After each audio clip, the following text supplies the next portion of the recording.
Partono le feste settembrine 2015 con i festeggiamenti in onore di Maria Santissima del Rosario a Palma di Montechiaro. Ne parliamo con il sindaco che ci illustra un po' per linee generali il ricco programma che hanno preparato.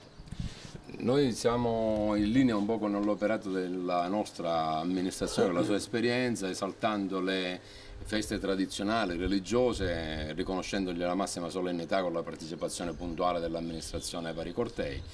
e la presenza durante le cerimonie. Ma assieme a questo domani sera si partirà già con il primo appuntamento alle 20:30 nel palco della scalinata della Chiesa Madre. Riconosceremo e consegneremo le pergamene alle eccellenze scolastiche 2015. In pratica tutti i ragazzi che sono stati promossi col massimo dei voti nell'esame di maturità verrà riconosciuto pubblicamente il loro primato e quindi partiremo da qui e poi già alle 21 sarà spettacolo perché si esibirà il corpo bandistico Bellini di Palma, che per noi rappresenta una vera e propria orchestra perché bravi sono,